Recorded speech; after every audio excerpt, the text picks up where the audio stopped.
Jangan berani-beraninya menggoda kekasihku, Tantri. Saya juga mencintai Kakang Liwan ini. Kamu bisa kubunuh. Tapi saya benar-benar mencintai Kakang Liwa. Saya tidak akan merebutnya darimu, Nini. Saya akan bahagia melihat Kakang Liwa bahagia dengan ini. Apa maksudmu? Izinkan saya ikut dengan kalian. Saya mau menjadi budakmu sekalipun ini. Kamu pikir aku bodoh, Tantri? Tidak ada satupun wanita yang rela kekasihnya dicintai oleh orang lain. Bukankah Sembadra rela membagi cintanya kepada Arjuna dengan Sri Kandi, Dewi Supraba, dan banyak lagi istrinya yang lain? Aku Galuh Parwati, bukan Sembadra.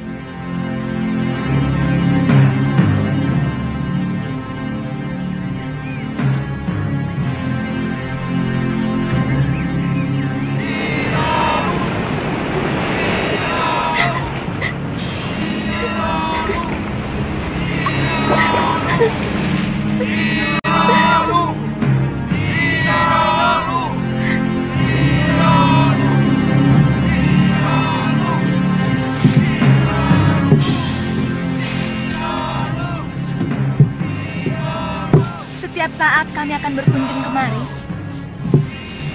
Aku tidak mau melihat kekejaman terjadi lagi di sini. Dan kami pun akan mengobrak-abrik negeri Sedayu apabila mereka masih membuang orang-orang hukumannya ke Pulau Momongan ini, Ki. Saya berjanji, Nini Dewi.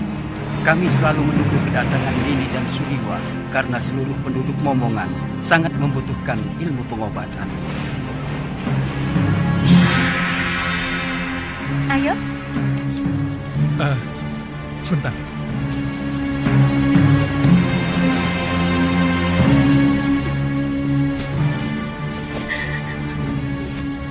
Tantri, kami pasti akan kembali kemari.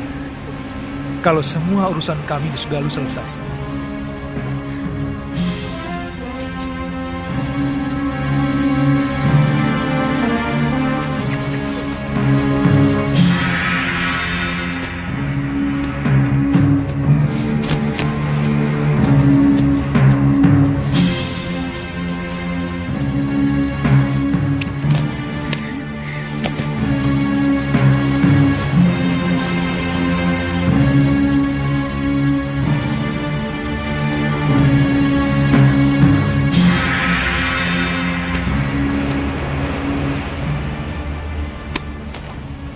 Kenapa, Tantri? Tantri sedih, Kek. Kakang Liwa pasti tidak akan kemari lagi. Kalau dia memang jodohmu, dia pasti kemari lagi. Jodoh? Ya.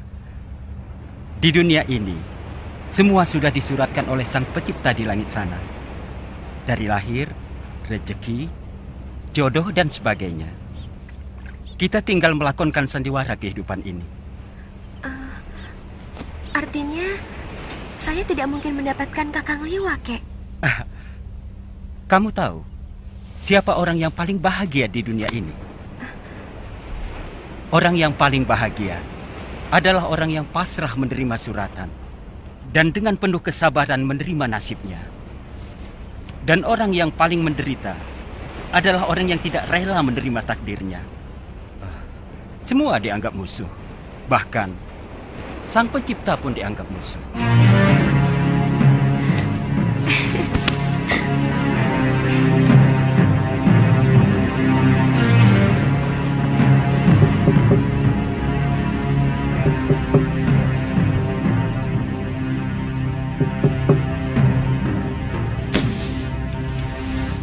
Malam itu menjadi panggung terakhir bagi sang adiaksa Sedayu. Langit menggantung pekat tanpa belas kasih, seolah alam pun turut menanti saat jatuhnya seorang yang terlalu lama berdiri di atas kesombongan. Karma, seperti pedang tak kasat mata, akhirnya menyapa dalam bentuk Resi Mahashura.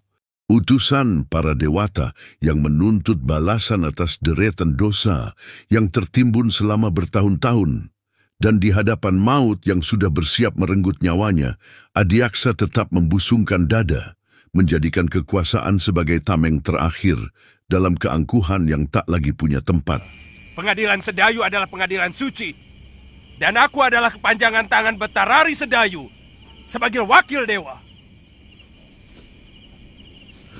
Empu, jawab pertanyaanku tadi.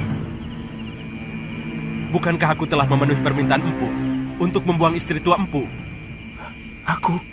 Ya, bukankah Empu menyuruh Darpasura untuk mencelakakan Dewi Sintawati?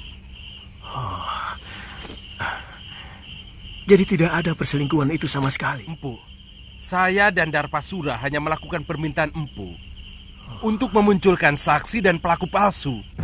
Biadab kau, Adiaksa.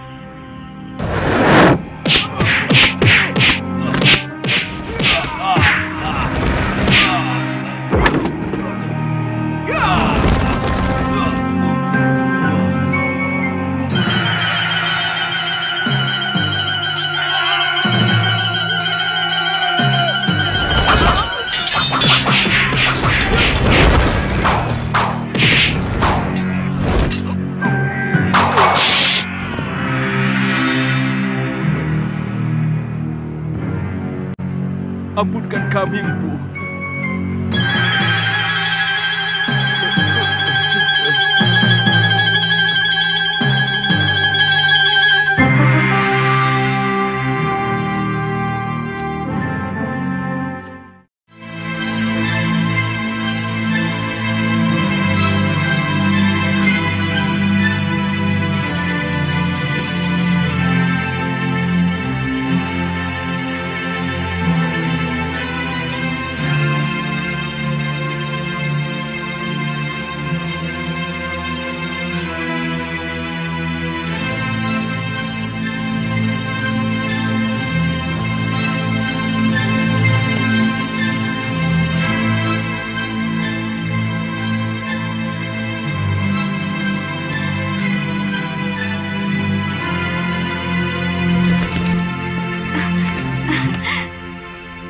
Putih,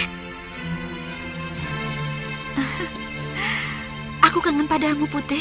Maafkan, hamba agak terlambat datang, Gusti. Jangan sebut saya dengan Gusti, Kakang. Shh, ada Bibi Emban. Kalian boleh istirahat, Emban. Baik, Gusti Putri.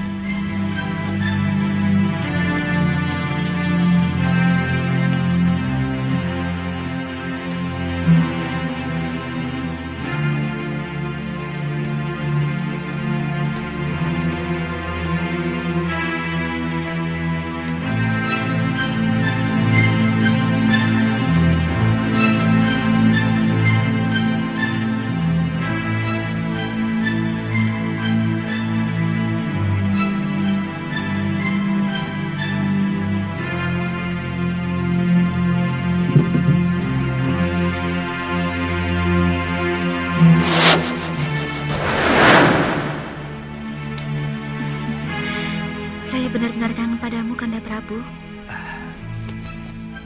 Dewiku, seandainya bumi ini bisa kusempitkan, ingin rasanya aku mendekatkan Malwapati dengan Bojanegoro, sehingga aku bisa melakukan tugas tanpa meninggalkan kamu. Saya sangat cemas. Kanda Prabu tidak kunjung datang.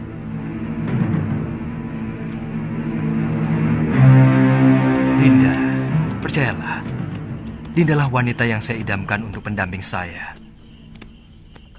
Kanda, hamba takut pangeran dari Sedayu itu akan disetujui ayahanda.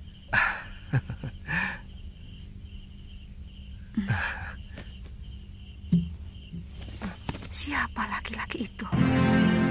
Ada yang melihat kita.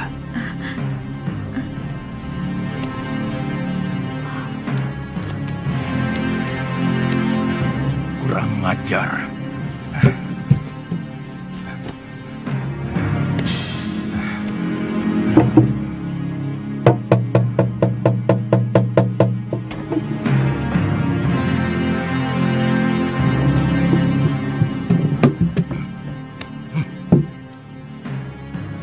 Ada manusia lancang yang berani masuk kamar putriku.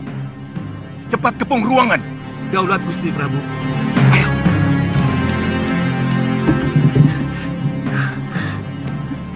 Cepat lari, Kanda Prabu. Ayahanda dan para penggawa datang kemari. Tenang, Dinda Dewi.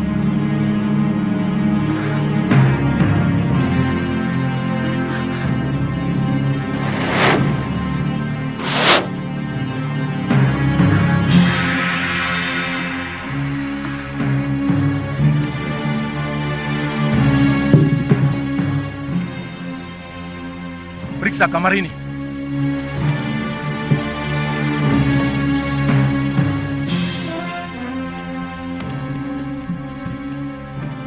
Sekar, siapa lelaki lancang yang berani tandang ke bilikmu? Lelaki yang mana? Hamba tidak mengerti, Ayahanda Prabu. Sekar, jangan bohong. Ibu melihat dengan mata kepala sendiri. Anakku, terus teranglah. Jangan permalukan ayahmu, karena aku selalu memberi kebanggaan kepadamu. Kami hanya menemukan ini, Gusti Prabu. Penjarakan Belibis ini. Baik, Gusti Prabu. Jangan, Ramanda Prabu. Dia sahabat hamba. Dia menghibur hamba. Untuk kebaikan bersama, anakku. Kalau ternyata si Putih memang tidak bersalah, pasti ayahanda kembalikan kepadamu. Ibu, jangan sakiti Belibis itu. Dia tidak bersalah. Katakan dengan jujur, anakku. Siapa laki-laki yang tadi berpelukan denganmu? Dia hanya hayalan saya, Ibu. Hayalan yang selalu diwujudkan oleh Belibis sakti itu. Karena saya tidak mau dijodohkan dengan Pangeran Sedayu. Anakku, orang tua selalu memberikan yang terbaik untuk anaknya. Pangeran Sedayu bukan orang sembarangan. Dia calon Betarari Sedayu. Dan dia mewarisi negeri yang sangat subur. Dia pasti akan membahagiakanmu, nak.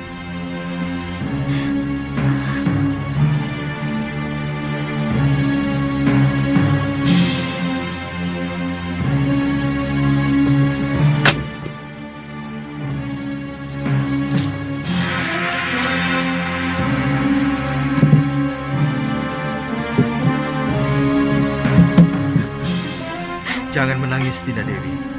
Aku masih di sini.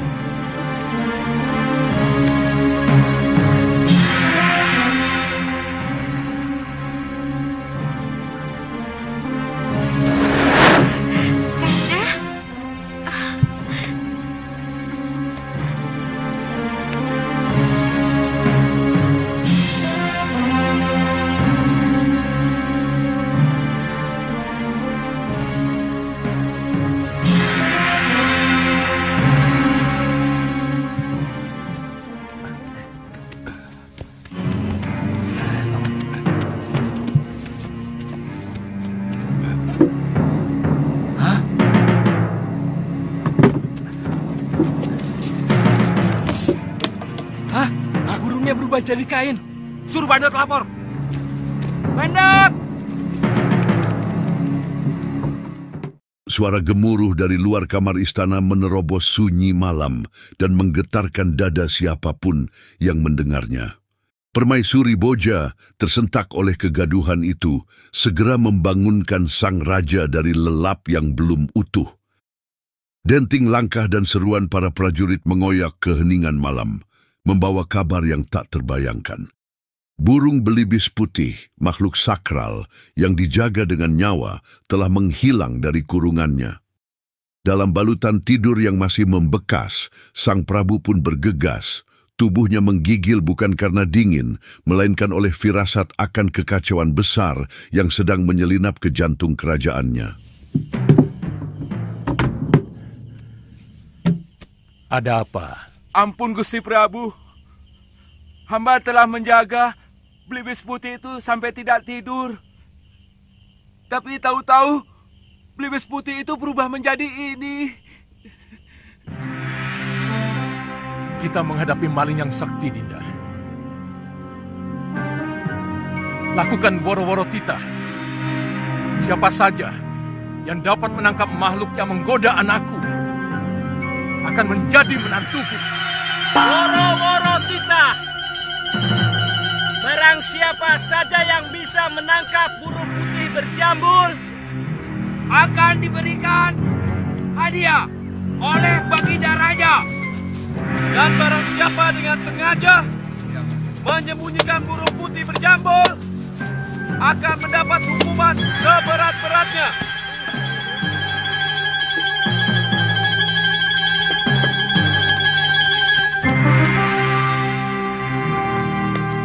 Siapapun berhak untuk menjadi menantuku. Meskipun kau hanya seorang patih. Hamba akan mencobanya, Gusti Prabu.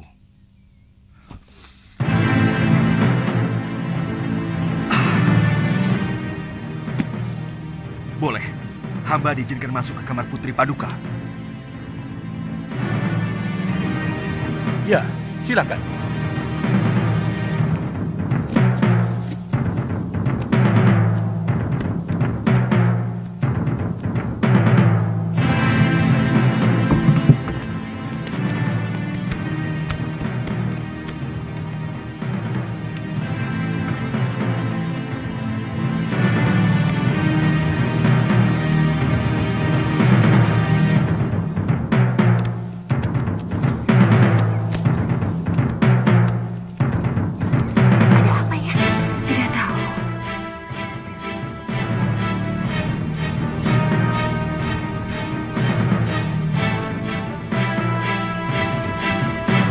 Ada yang mau datang, Dinda Dewi. Aku mau bersembunyi di dalam permata kalung.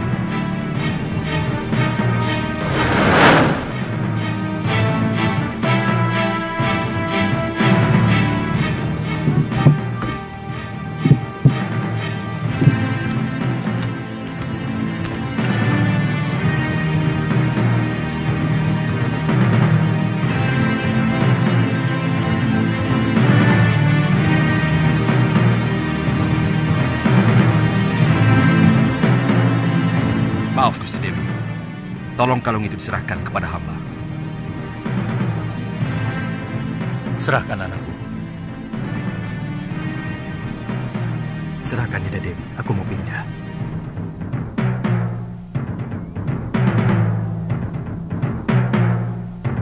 Maaf, kalung tidak usah dilepas.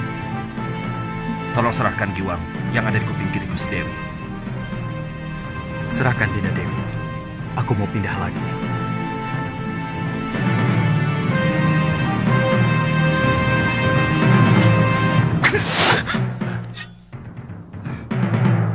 Aku rajamu, Kakang Batik Madrim. Kau mau membunuhku? Saya sangsi. Apakah Tuan benar-benar gustiku atau siluman yang mau mengganggu Putri Prabu Boja? Apa sebenarnya keinginanmu? Pasti bukan kebetulan kamu berada di Bojanegoro. Apa tujuan Kakang mengikuti aku?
Siaplah, Tuan. Ilmu itu bukan untuk menjatuhkan kekuasaan.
Dinda Prabu.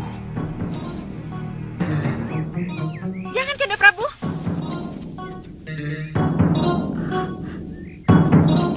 Ampunkan hamba, Dinda Prabu. Hamba mengaku kalah. Hamba bersedia menerima hukuman.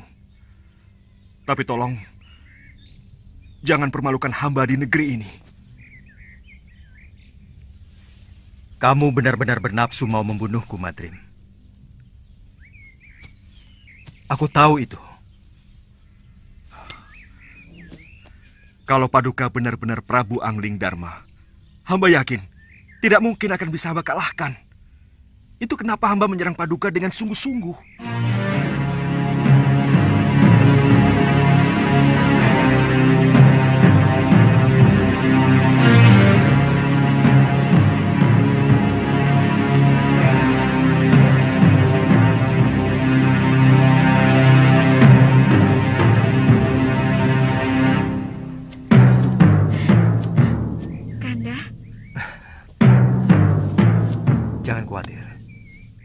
Siapa sebenarnya kamu?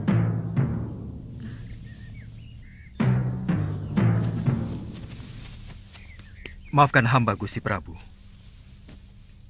Hamba Angling Dharma dari Malwapati. Dan ini pati hamba, Latik Madrim.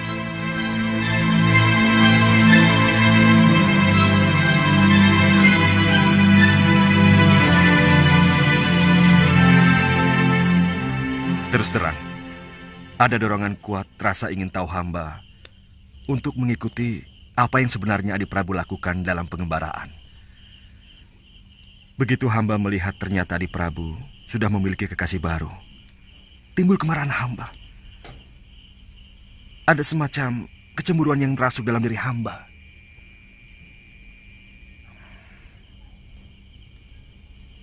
Kamu mencintai Dewi Sekarwangi, Kakang Madrim?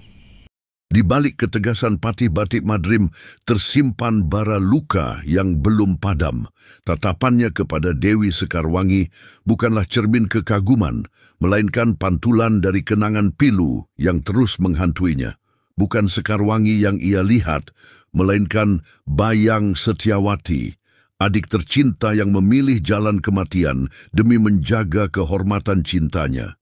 Dan kini, ketika nama Angling Dharma terikat dengan perempuan lain, jiwa Batik Madrim pun bergolak.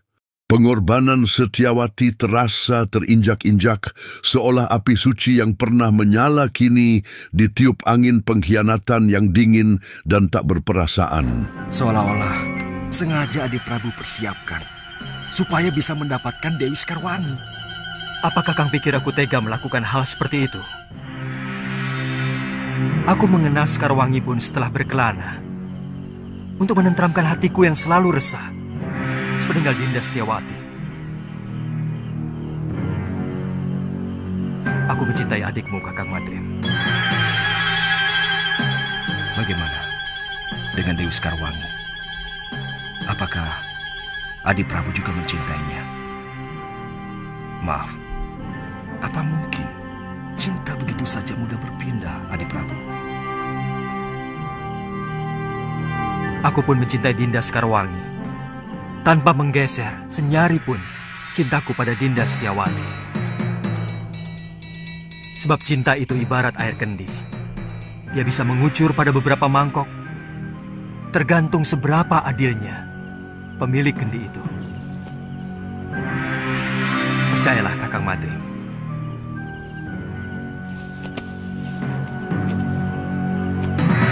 Dinda Setyawati adalah belahan jiwa saya. Dan Dinda Sekarwangi adalah belahan sisi lainnya.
Kita harus memeriksa seluruh tempat lo.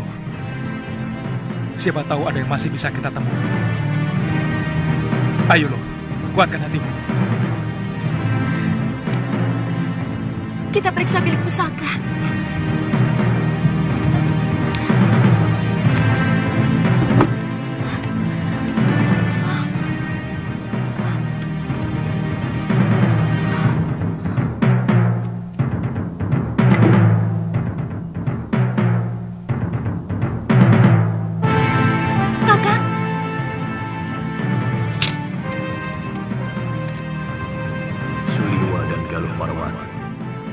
Maafkan aku. Rupanya Dewata telah menghukum aku. Nila Saroya dan Darpasyura telah mengkhianatiku. Mereka berkomplot dengan orang-orang Sedayu menghancurkan Padepokan Sugara. Pergilah kalian, cari wanita jahat itu. Rebut kembali semua pusaka Padepokan. Dan yang perlu kalian ketahui, bayi yang dikandung Saroya bukan anakku, tapi benih pendekar Sudamani yang telah memperkosanya. Aku bersumpah akan membunuh perempuan itu dan juga pamanku. Tenang, Galuh. Jangan terlalu menuruti hawa nafsu. Karena hal itu akan merusak kewaspadaan.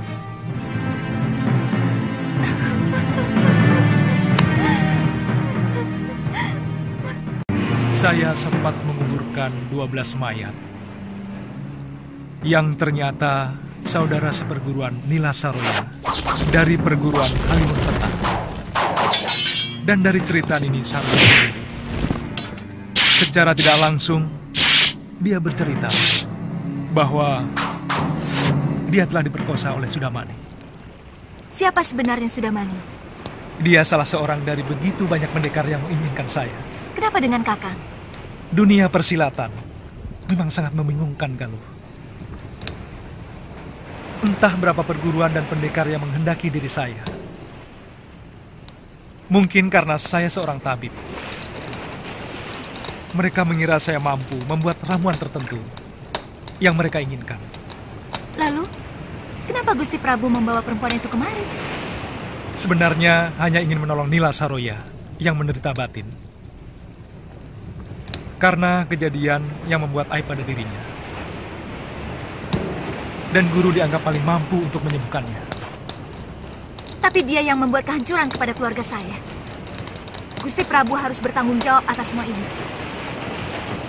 Saya akan ke Malwapati. Bagaimana kalau kita bagi tugas? Nini ke Malwapati, sementara saya mencari guru. Saya yakin guru masih hidup. Tapi sangat merasa berdosa kepada Nyai Dewi Sintawati.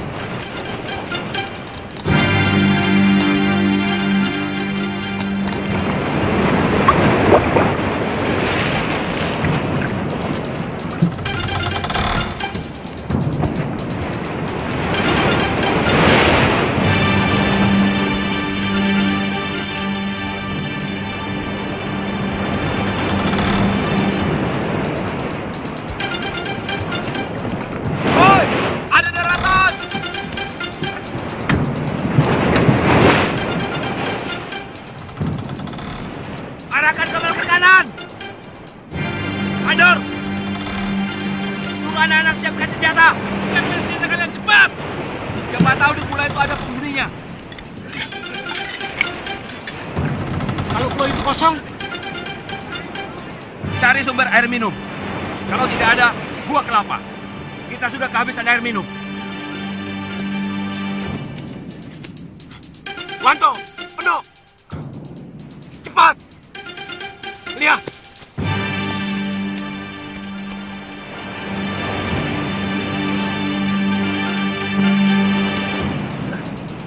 Kang Tejo.